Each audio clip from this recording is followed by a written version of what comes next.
MQM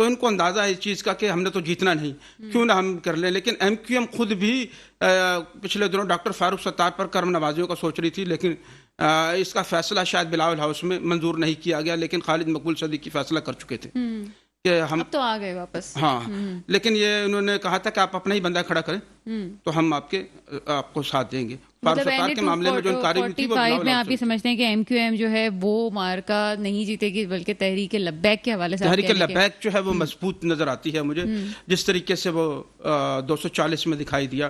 لیکن اس سے زیادہ 240 میں دکھانے کے بعد بھی 65 ووٹوں سے تو پھر بھی پیچھے رہے نا سر. اگر آپ اس کو ہار کہیں تو میں یہ بتا دوں کہ جو عامر لیاقت اور فاروق ستار صاحب کا الیکشن تھا تو اس میں رات بھر سب نے دیکھا کہ فاروق ستار جیت رہے تھے، اور صبح کے ٹائم جو تھا وہ ماحول ہی کچھ اور بدلا ہوا تھا. تو اگر ایسے حالات ہوتے ہیں تو پھر جو آپ کہہ رہی ہیں وہ بالکل درست ہے. ٹھیک ہے سر، پروگرام کا وقت کم ہے، پیٹرول کی پرائس پہ آخری کامنٹ کیجیے گا. دیکھیے، یہ عوام کے ساتھ بڑی زیادتی ہے. یہ وہ خوشخبری ہے جو عوام سننا ہی نہیں چاہتی، بالکل نہیں سننا چاہتی. آپ اس خوشخبری کے بارے میں بتائیں کہ پیٹرول پہ ہی سارا کام ہو رہا ہے. چلو پیٹرول 18 روپے بھی ہوتا ہے اور آئندہ 10-15 دن کے بعد یہ مزید کم کریں گے. یہ اکٹھا نہیں، یہ 2 حصوں میں خوشخبری دے رہے ہیں. آنے والے دنوں میں پھر کم کریں گے کیونکہ انہوں نے الیکشن میں بھی جانا ہے. مزہ تو تب ہے کہ اس 3 دفعہ کے عمران صاحب یہ تو عالمی سطح پہ ایک کمی آئی ہے تو انہوں نے کس بینیفٹ لے رہے ہیں نا. میں سمجھتا ہوں خوشخبری دینے کا طریقہ یہ ہے کہ یہ جو پیٹرول 250 روپے ہے عوام کے لیے لیٹر، اس کو اتنا ہی رہنے دے، لیکن جو اشیاء خرد و نوش کا اضافہ ہوا ہے اس کو واپس لے آئے ہیں. بہرحال یہ بڑی اہم بات ہے کہ جب پیٹرول کی پرائس بڑھتی ہیں تو دوسری چیزوں میں اضافہ ہو جاتا ہے، دوسری چیزوں کی قیمتوں میں اضافہ ہو جاتا ہے. لیکن جیسے ہی پیٹرول کی پرائس کم ہوتی ہے دوسری چیزوں کی پرائس کو کم کرنے میں کوئی چیک اینڈ بیلنس نہیں ہے. اس حوالے سے بھی گورنمنٹ کو سوچنا چاہیے. اس کے ساتھ ہی پروگرام کا وقت ختم ہوتا ہے. مجھے اجازت دیجیے گا. خدا حافظ.